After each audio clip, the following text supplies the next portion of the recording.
नवी मुंबई महानगर पालिका की तिजोरी कहे जाने वाले सबसे महत्वपूर्ण स्थायी समिति सभापति पद पर ऐरोली प्रभाग क्रमांक 5 का प्रतिनिधित्व करने वाले और गए 2 दशकों से नवी मुंबई की राजनीति में अपने कार्यों की मजबूत छाप छोड़ने वाले अशोक भाऊसो पाटिल का आखिरकार बिन विरोध चयन पीठासीन अधिकारी तथा थाने जिलाधिकारी डॉक्टर श्री कृष्ण पांचाड़ की मौजूदगी में संपन्न हुआ। अशोक पाटिल की स्थायी समिति सभापति पद पर नियुक्ति के पश्चात पूर्व सांसद संजीव नायक, महापौर सुजाता पाटिल, उप महापौर दशरथ भगत, सभागृह नेता सागर नायक ने उन्हें शुभकामनाएं दी। वहीं स्थायी समिति सदस्यों, भाजपा कार्यकर्ताओं, समर्थकों और शुभचिंतकों में बेहद उत्साह और खुशी की लहर दौड़ उठी। इस दौरान स्थायी समिति सभापति बनने के पश्चात अशोक पाटिल ने पूर्व विधायक संदीप नाइक से मुलाकात की और संदीप नाइक ने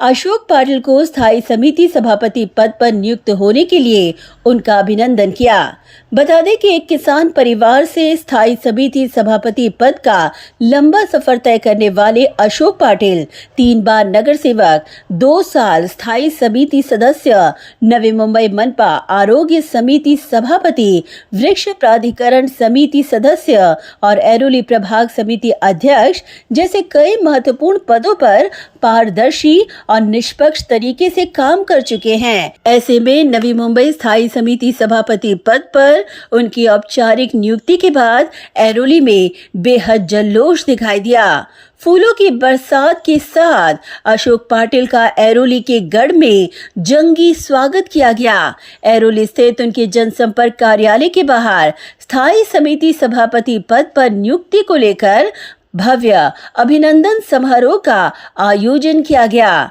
भाजपा के असंख्य पदाधिकारी, कार्यकर्ता, समर्थक और बड़ी संख्या में नागरिकों ने अपनी मौजूदगी दिखाते हुए अशोक पाटिल को बधाई दी और उनका अभिनंदन किया। संपूर्ण परिसर में ढोल ताशों और जय घोषों की बीच उत्साह देखने योग्य था। इस दौरान अशोक पाटिल ने भी सभी नागरिकों को संबोधित करते हुए इस अभिनंदन के लिए उनका आभार प्रकट किया।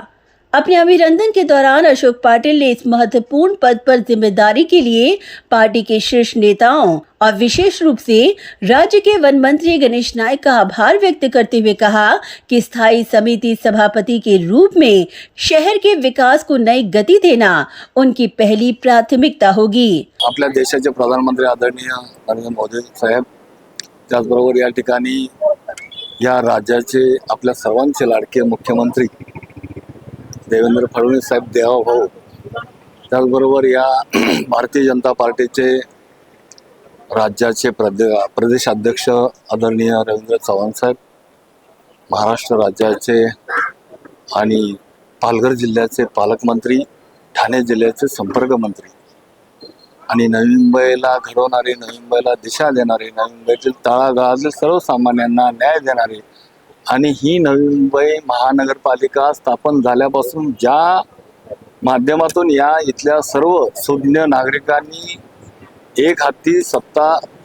नवी मुंबई महापालिका स्थापन झाल्यापासून देण्याचं काम आजपर्यंत करणारे आमचे लोकनेते आदरणीय गणेशजी नाईक साहेब यांच्या आशीर्वादाने, त्याचबरोबर माझे आई वडील आणि या ठिकाणी खऱ्या अर्थाने ठाणे लोकसभा मतदारसंघाचे माजी खासदार संजीवजी नाईक साहेब, या ठिकाणी ऐरोली विधानसभा मतदारसंघाचे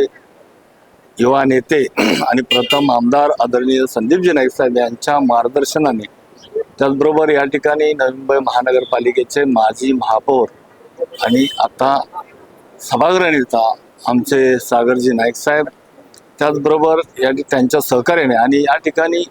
मोठ्या संख्येने या ऐरोली विभागातील जमलेले माझे सर्व ज्येष्ठ नागरिक, माता भगिनी आणि विशेषतः सेक्टर 14 आणि 15 देवागाव आणि प्रभाग क्रमांक 5चे सर्व माझे रहिवासी बंधू भगिनी, मतदार दाते यांचं मनापासून या ठिकाणी आजच्या या दिवशी मनपूर्वक आभार मानतो। कारण त्यांच्या आशीर्वादानेच आज एवढ्या मोठ्या स्थायी समितीच्या जबाबदारीची सूत्रे सभापती म्हणून माझ्या हाती मिळाली आणि ही जबाबदारी आदरणीय गणेशजी नाईक साहेबांशी असलेला माझं एक निष्ठा प्रेम, या ठिकाणी या प्रभागासाठी केलेलं एकनिष्ठ काम, अनेक उन्हाळे पावसाळे आले, अनेक सुखदुःख आली, अनेक अडथळे आले, परंतु मनामध्ये कुठलीही गोष्ट मनामध्ये न ढळता एकनिष्ठ आदरणीय गणेशजी नाईक साहेबांच्या सोबत आजपर्यंत राहिलो, त्याचाच एक सर्वसामान्य कार्यकर्त्याला न्याय देण्याचं काम आदरणीय गणेशजी नाईक साहेबांनी आजच्या या स्थायी समिती सभापती दिलेल्या माध्यमातून आपल्याला सगळ्यांना पाहायला मिळते. आणि हे फक्त एकमेव आपल्या या राज्याचे वनमंत्री गणेशजी नाईक साहेबच करू शकतात. सर्वसामान्य या ठिकाणी कार्यकर्त्याला न्याय देणं हे आदरणीय दादा करू शकतात. कारण आपल्याला माहित आहे स्थायी समिती ही फार अतिशय महत्त्वाची समिती आहे. या समितीच्या माध्यमातून पूर्ण नवी मुंबईतील शहरातील एक लोकहिताची लोकाभिमुख कामं, लोकांच्या गरजेची असणारी कामं आणि जी कामं व्हायला पाहिजे ती कामं या समितीच्या माध्यमातून आदरणीय महापौर महोदयांच्या माध्यमातून, आदरणीय उपमहापौर महोदयांच्या माध्यमातून या ठिकाणी होत असतात. आणि हे करत असताना या ठिकाणी एक समन्वय राखणं, आदरणीय गणेशजी नाईक साहेबांची दूरदृष्टी हे सातत्याने टिकवून ठेवणं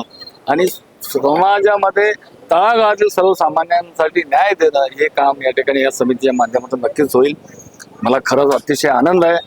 आजचा हा सुवर्ण अक्षरामध्ये लिहिण्यासारखा हा दिवस आहे. त्यामुळं मी सभापतीचं हे दिलेली जबाबदारी पद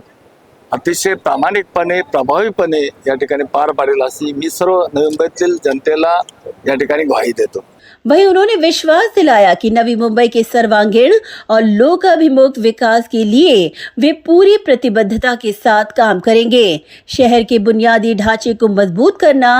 नागरिकों को बेहतर सुविधाएं देना और विकास कार्यों को तेज गति से आगे बढ़ाना उनकी प्राथमिकताओं में शामिल रहेगा. या ठिकाणी आपल्याला माहितच आहे ज्या ठिकाणी नवी मुंबईतील शहरामध्ये जी गरजेची कामं आणि करणं फार अतिशय महत्त्वाचे आहेत त्या ठिकाणी त्या कामाला प्राधान्य नक्कीच दिलं जाईल आणि जनतेला ज्या कामाची अपेक्षा आहे ती कामं लवकरात लवकर करण्यात येईल. या ठिकाणी मला खात्री आहे की या प्रभागामध्ये सातत्यानं तळागाळातील सर्वसामान्यांनी ज्या पद्धतीनं आशीर्वाद देऊन हे काम करण्याची संधी दिली, त्यामुळं पर्व म्हणण्यापेक्षा सर्व माझ्या या रहिवासी बंधू भगिनींचं आणि नवी मुंबईतील नागरिकांचं हे पर्व आहे असं मी या ठिकाणी सांगतो. ज्या पद्धतीनं ही महापालिका काम करते आणि देशातील अनेक वेळा या देशामध्ये एक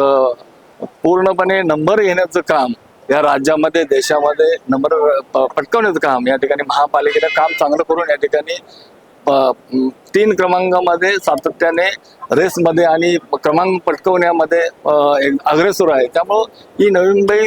नक्कीच यापुढे चांगल्या पद्धतीने काम सर्व जनतेच्या आणि आमच्या सर्वांच्या सहकार्याने नक्की होईल असं मला आत्मविश्वास आहे. Bureau report, Navi Mumbai network.